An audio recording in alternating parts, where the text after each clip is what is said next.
Ils sont bons dans la création originale, vous allez voir, c'est improbable. Alors, c'est difficile de le classer dans un genre précis, c'est un jeu, oui. Oui, c'est ce qu'on appelle la télé-réalité. Oui, alors télé-réalité, divertissement et encore plus, c'est tout ça et plus encore parce que les Anglais s'offrent depuis quelques années. Ils sont très bons là-dessus sur des créations, donc originales comme vous dites, mais ils se posent plus seulement sur les règles du jeu traditionnel. Ils sont au niveau à un point supérieur, c'est qu'ils créent de véritables fictions, des histoires. Ils fabriquent des films dans lesquels les candidats trouvent leur place. Nous ne sommes plus dans le participant qui doit relever de simples jeux. Et donc le dernier en date, le titre, c'est I Survived a Zombie Apocalypse, diffusé sur la chaîne BBC 3. Et ça veut dire j'ai survécu à une attaque de zombies.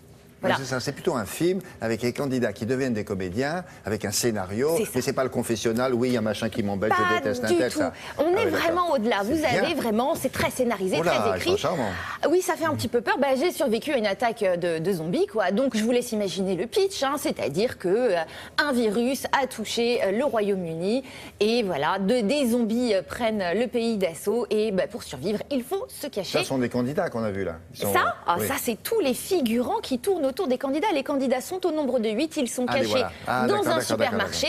Ils ont des missions à relever et évidemment, ils ne doivent jamais être au contact des zombies. Regardez, petite présentation. 3 months after launch, 5G whistleblower claims signal causes dangerous DNA mutation. Those affected are displaying irritable and violent behavior. We're getting reports of sporadic rioting breaking out around the country. The mysterious zombie virus continues to sweep across the UK. The country is now in a state of emergency as the army tries to take control of the situation.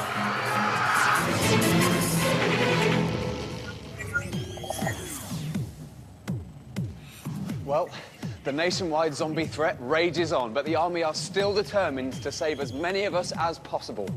To top it all off, the adverse weather conditions that swept the country left the remaining 8 survivors living in chaos. No. The tanks have come off. But their main concern is to avoid zombie contact and stay alive until they're rescued in 5 days' time.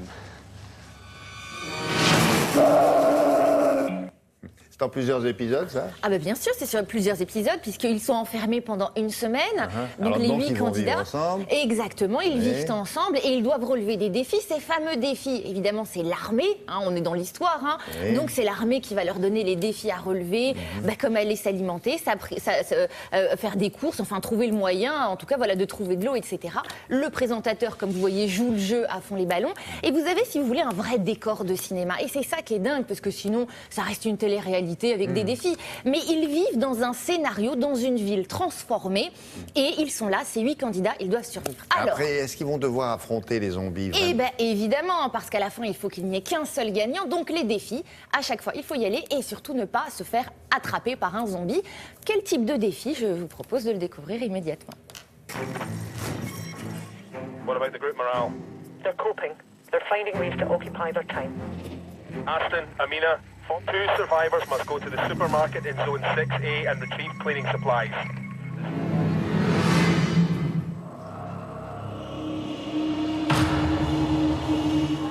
Oh God, Aston, take my bag. I'm gonna prop the door open.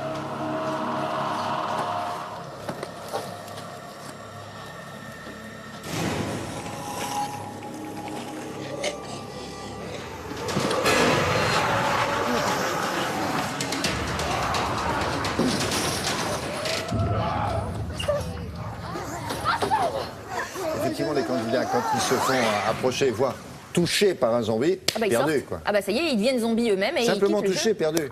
Oui. Ça y est, ils ont le virus. Oui. Merci beaucoup, Anissa. La météo maintenant.